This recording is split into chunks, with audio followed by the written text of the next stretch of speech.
So moving to the next example is x square plus 6x plus 5 is equal to 0. Here we have to split the middle term and factorize the given quadratic equation. What do we mean by splitting the middle term? Splitting the middle terms such that we have to factorize this plus 5 in such a way that the product should be equal to plus 5 and the sum should be equal to plus 6.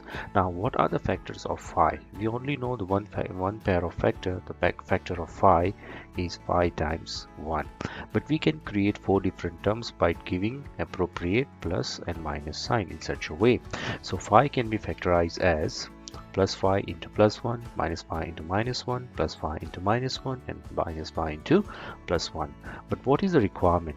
The requirement is the product should be equal to plus 5 as it is the factor, as they are the factor of 5, and the sum should be equal to the coefficient of the middle term, that is plus 6. So the sum should be equal to plus 6 and the product should be equal to plus 5.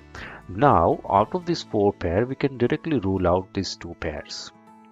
Since the product is plus 5, the product of two numbers is always positive when both the numbers are positive or both the numbers are negative.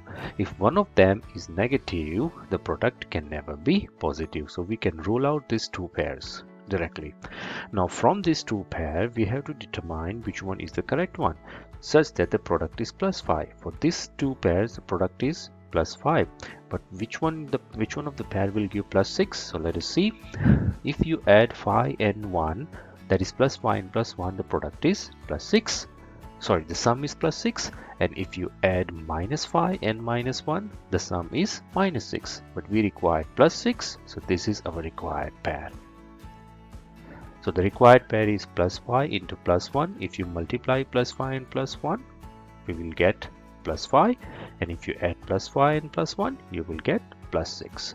So we can write this expression as x plus 5 and into x plus 1 is equal to 0. Again, two numbers have product 0, so one of them is equal to 0. Either of them is 0, so x plus 5 is equal to 0 or x plus 1 is equal to 0.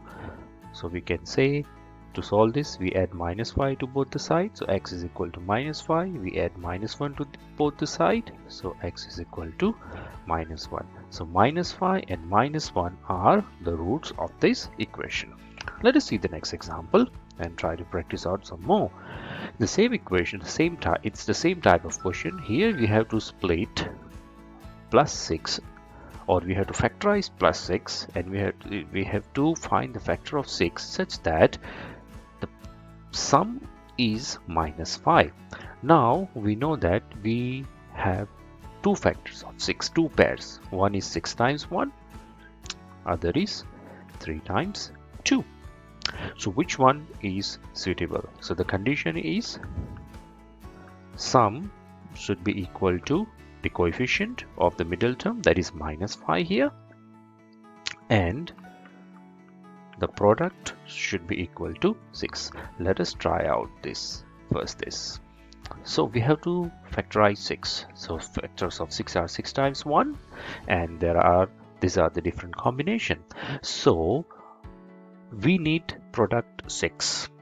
So first of all we can rule out this 2 pair because one of them is negative, so the product won't be plus 6. This 2 will give product 6, but which one will give sum minus 5? So if you add plus 6 and plus 1, you will get plus 7, and if you add minus 6 and minus 1, you will get minus 7. None of them gives minus 5.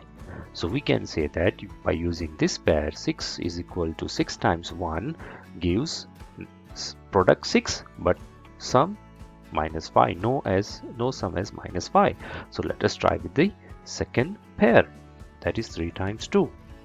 Again here we can rule out these two pairs as one of them is negative. So we see that if you add 3 and 2 we get plus 5, and if you add minus 3 and minus 2 you get minus 5. What is the requirement? Minus 5. So if you add minus 3 and minus 2 you get minus 5, and if you multiply minus 3 and minus 2 you get plus 6. That is the requirement. So the required pair here is -3 and -2. So you can write this equation as x minus 3 into x minus 2 is equal to 0. That means x minus 3 is equal to 0, or x minus 2 is equal to 0. Adding 3 to both the sides, so you will get x is equal to 3, and adding 2 both the sides, you will get x is equal to 2. So 3 and 2 are the roots of this quadratic equation.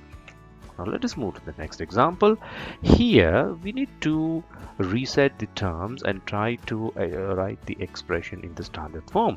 So if you do so, you will write the term containing x squared first, but you have negative sign here, so make sure you write negative sign, and the middle term will be the term with x, so you have plus 7x, and the last term is -1.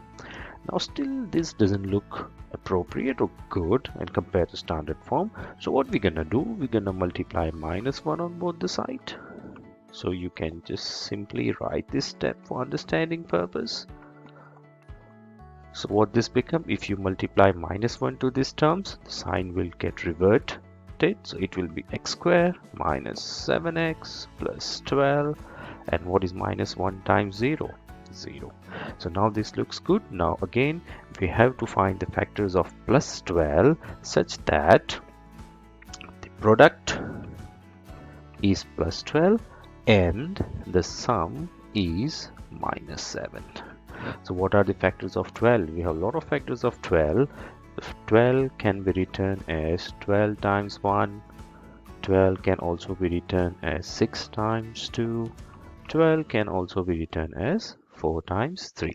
But among these two, it is easily understood that if you use these two, you are not going to get 7 by adding them in any way. Similarly, if you do the sum of 6 and 2, you are still not going to get 7. So we can see that we can use 4 and 3 to get some 7, right? So how we can split 12 as 4 times 3. Again we will rule out the two pairs because we still want product 12 plus 12.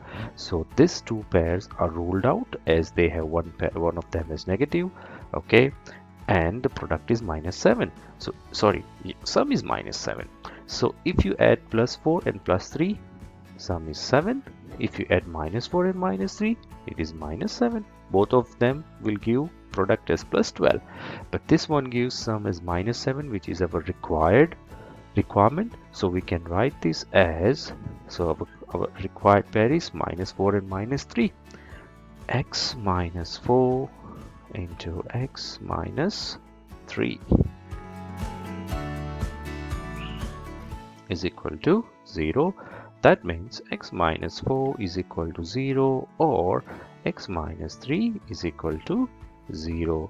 That means x is equal to 4 or x is equal to 3. So 4 and 3 are the zeros of this quadratic equation. Similarly, very quickly we are going to do this again. We have to factorize -10 such that product is -10 and sum is plus 3. So factors of 10 are 5 2s are 10. We have this different pairs. Sorry, we have to factorize -10. So we only take two pairs in which we get product -10. So these two pairs will give you product as -10, but which one will give you plus 3? If you add for plus 5 and -2, sum is plus 3. If you add -5 and plus 2, it is -3. So the requirement is plus 3.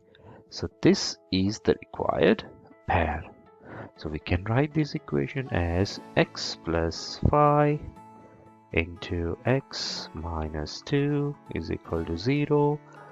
That means x plus 5 is equal to 0, or x minus 2 is equal to 0. To solve this, we add -5 to both the sides, so x equal to -5, and we add 2 to both the sides, so this will be x equal to 2. So the required roots are x equal to -5 and x is equal to 2.